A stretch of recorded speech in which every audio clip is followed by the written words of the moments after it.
A year ago, we wholeheartedly vowed our love to one another. I made a commitment in my heart to share my life with this gentle-hearted man. However, post-marriage, his demeanor underwent a complete transformation. The affectionate partner I once knew seems to have vanished into thin air. Now, my husband regards me not as his beloved, but merely as a domestic servant. Just listen and remain silent has become his mantra. I ponder how much longer I can endure this existence. Little did I know then that a glimmer of hope would illuminate my path.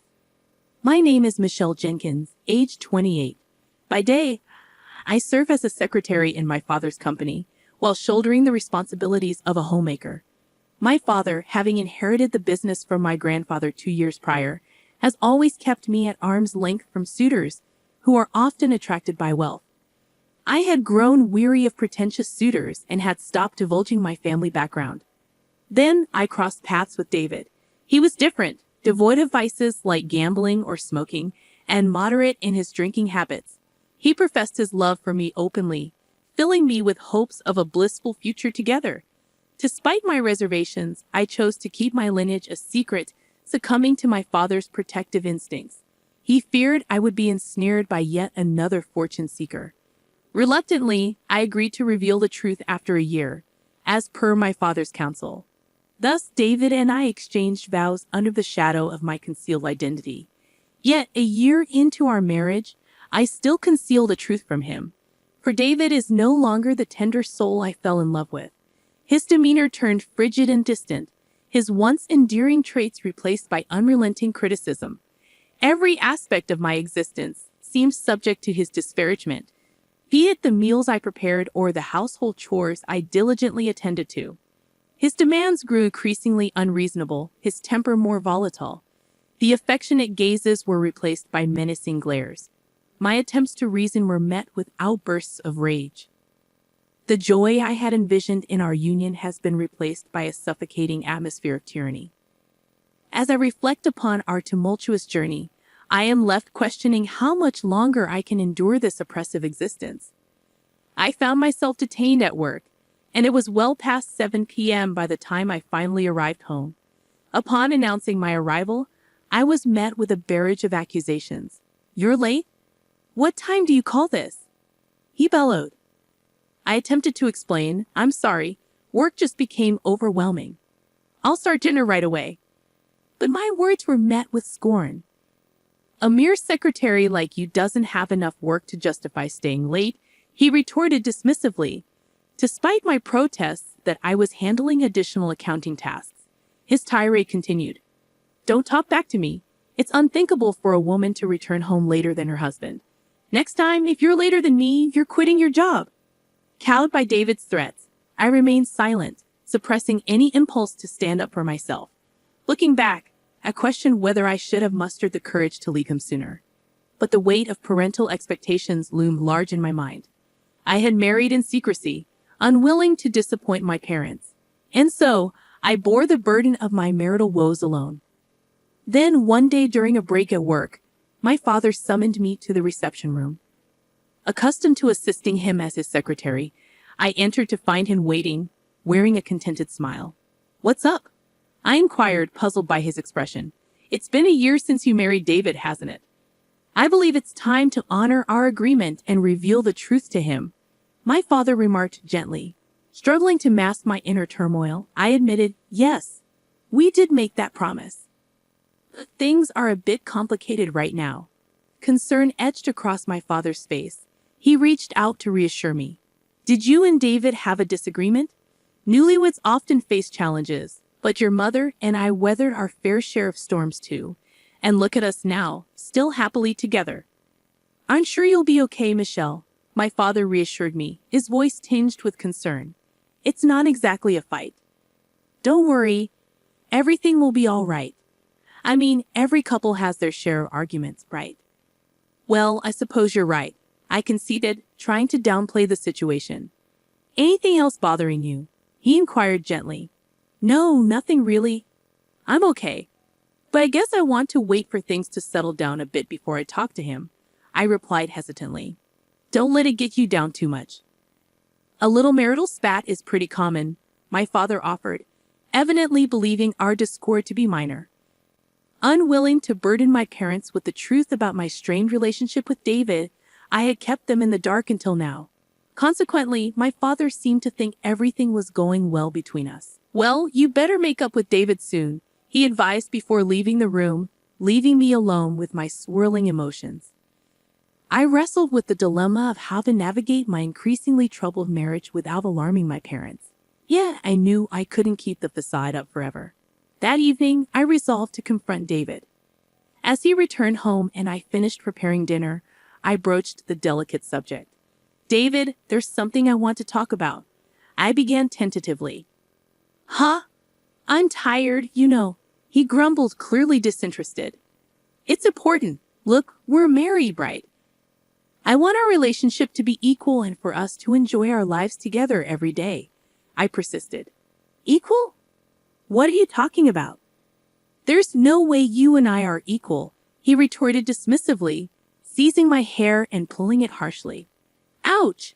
I cried out, tears welling up in my eyes, as he continued to grip my hair tightly. His words pierced through me like daggers as he continued, "Listen well. I'm the one who did you the favor of marrying you. Be grateful that I deemed to marry a plain and useless woman like you." "But didn't you say you loved me?" I choked out, my voice trembling with hurt. "Don't make me laugh," he sneered, his contempt palpable. "I just pretended to like you because you seemed obedient and would be a handy housekeeper." He spat out coldly, his words laced with disdain. "That's not true. You just need to be quiet and listen to me, housekeeper," he declared, his grip tightening on my hair as he dragged me closer to his face. From that moment on, any hope of equality between us evaporated. I resigned myself to the grim reality, unwilling to burden my parents and unable to pursue a divorce. As days passed, my appetite waned, and I found solace only in the company of my roommate. Then, one morning, amidst the dreary routine, I awoke feeling utterly drained. My head throbbed, and a chill permeated my body. Taking my temperature, I discovered it had soared to a staggering 104 degrees Fahrenheit. Summoning what little strength remained, I called out to my husband, "David, I'm sorry, but I don't think I can make breakfast today." "What? Why not?" he snapped, his irritation palpable. "I got a fever of 104. I'm in so much pain. Can I just stay in bed for the day?" I pleaded. At this, he emitted a long-suffering sigh before unleashing his wrath, slacking off chores because of a stupid fever. "Get to work, you good-for-nothing." "But please forgive me, I'm really sick," I implored, my voice trembling with weakness. "Shut up! Stop making excuses. You're just a housemaid. Don't you dare defy your master," he bellowed, his words stinging with contempt. "Please, just for today, I'm begging you," I pleaded once more, but he merely clicked his tongue in disdain, slammed the door shut, and stormed out of the room. Left alone, my hands shook, and my body trembled uncontrollably, a prisoner to both sickness and despair. I came to a stark realization of just how close to the brink I was being pushed. If I continued down this path, I feared I would truly break down. The relentless pressure of living like this threatened to consume both my body and soul. I knew I needed to take action, but the question remained. What could I possibly do? My fever-addled mind struggled to conjure a solution amidst the haze of exhaustion. Perhaps it was the culmination of prolonged stress, but before I could formulate a plan, I succumbed to sleep once more. Several hours later, I was abruptly jolted awake by the thunderous sound of my husband's voice. "Hey, didn't I tell you to wake up, you dumb woman?" he roared. David?" I stammered, glancing outside to find darkness had descended. Though my fever had somewhat subsided, my body felt weighted, and a dull ache persisted in my head. Despite my condition, he unleashed his fury. "I called you multiple times. What are you doing sleeping?" "Called? I must have missed it," I faltered, struggling to comprehend. "I sent you a text, saying I'm bringing my boss home. Prepare drinks and snacks, didn't I?" he demanded, his tone seething with impatience. "Wait, you knew I was sick today, right? And yet you brought your boss home?" I questioned, incredulity lacing my words. I invited him to continue drinking at home. My promotion depends on this. Get up and get things ready now, he commanded, seizing my arm and dragging me towards the kitchen. No, I can't.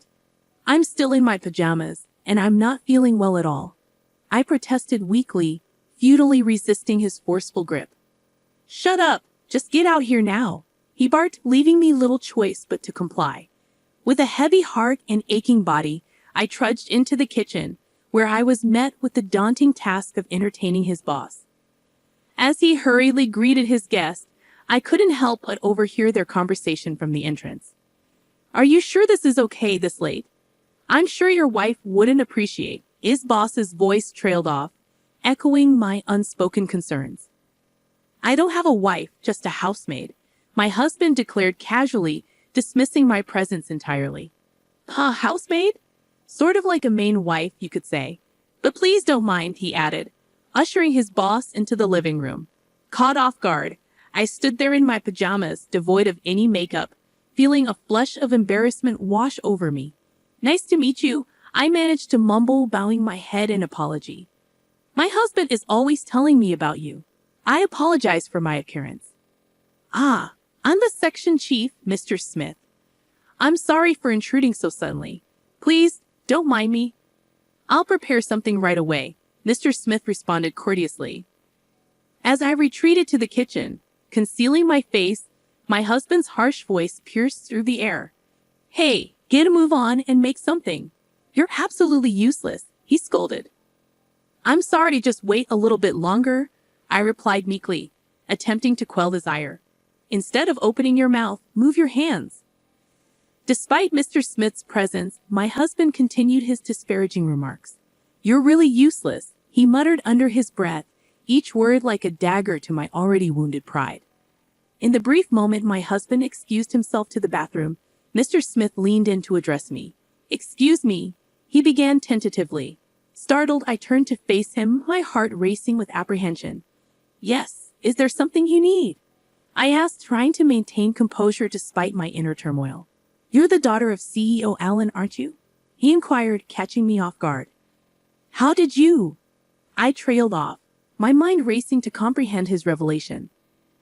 I had previously visited your father's company regarding a business deal. You served me tea then, didn't you? Mr. Smith continued, his words sending a jolt of recognition through me. Wait, you were from that time? I murmured, realization dawning upon me. I usually attended all interactions with our business partners. Each time, he confirmed, his expression somber yet inquisitive. As I served tea, I was introduced as Mr. Allen's daughter, and Mr. Smith's recognition struck me. David's workplace had recently become a client of my father's company, yet I hadn't disclosed to my father that David worked for Smith. Glancing towards the bathroom, Mr. Smith lowered his voice to a hush. What's up with your husband's behavior? Is he always like this at home? Yes, unfortunately, I admitted, shaken by the sudden candor. I can't believe what you've been through. Why haven't you told Mr. Allen? He questioned, concern evident in his voice. Regardless, we can't let this continue. Leave it to me. With resolve in his eyes, Mr. Smith swiftly gathered his belongings and departed, leaving me feeling as if a weight had been lifted. It was a moment of profound relief, as if I had finally found an ally. However, upon David's return from the bathroom, he was furious to find Mr. Smith gone. Why didn't you stop him, you good for nothing? He bellowed. Despite his rage, I chose to trust in Mr. Smith's assurance and endure. Several days later, I was summoned by my father to the company's reception room, where I found both Smith and a pale-faced David. Confused by the unexpected gathering, I waited anxiously as the atmosphere grew tense. My father's stern expression betrayed his disappointment as he addressed me. I heard from Smith that you've been treated horribly by David, haven't you? That is. I faltered, overwhelmed by the weight of the moment. I understand you're kind-hearted and wanted to avoid worrying me, didn't you? My father continued, his tone softening with understanding. Dad, thank you. I managed, my voice choked with emotion. Smith bowed his head in acknowledgement, and my father's gaze turned to David, his words cutting like ice. David, I can't believe you turned out to be such a scumbag. I shouldn't have let you marry my daughter. Wait, please, David pleaded, visibly shaken. I had no idea you were the president of our business partner. I didn't know Michelle was the CEO's daughter, David stammered, his voice betraying a mix of shock and regret. Shut up! So if you knew, you would have treated Michelle better? You're truly a lowlife, Smith retorted, his tone laced with disdain. No, there's no reason for this. I'm going to report you to your company's CEO. I'm acquainted with him, and we have a long-standing relationship, Smith threatened, his words carrying weight. No way, David exclaimed, his eyes welling up with tears as he crumpled to his knees. Desperation etched across his face. He turned to me, his plea unspoken yet palpable. Michelle, say something to your father for me, he implored. You want me to say something? Huh? I erupted, the frustration I had long suppressed finally boiling over. Do you have any idea how much I've suffered because of your overbearing, chauvinistic attitude? I've been holding it in all this time. I tried to improve our relationship, but it's you who ruined everything, right? Treating me like a housemaid and constantly berating me. Do you know how humiliating that was? Wait, Michelle, please forgive me, David begged, his voice thick with emotion. Shut up. Don't you dare casually call me by my name. No matter how much you apologize, I will never forgive you. I don't care if you fall into hardship. You get what you deserve. If you understand, never show up in front of me again. Stay out of my life forever, I declared, my resolve unwavering. At the end of my outburst, David broke down in uncontrollable sobs. Smith, with a firm grip on David's arm, bowed and left the reception room. Subsequently, David and I got divorced. When my father informed David's company president about the incident, he lost his job as well. It appeared that David had displayed a poor attitude at work and was consequently fired. Given these circumstances, he didn't receive any severance pay. Following the divorce, David apparently moved back to his parents' house. However, his in-laws were already aware of the incident. I heard his father gave him a stern scolding and kicked him out of the house. Now he seems to be working tirelessly at a factory where he can live in. He probably doesn't have much of a cushion since he has to make alimony payments to me. On the other hand, after the divorce, I moved back to my parents' house. Now, I've completely recovered and am focusing on my job. Since then, I've been meeting Smith regularly, and we have a good relationship. I'm not considering remarrying yet, but if I do someday, I want someone like him. When that time comes, I hope to build a happy family.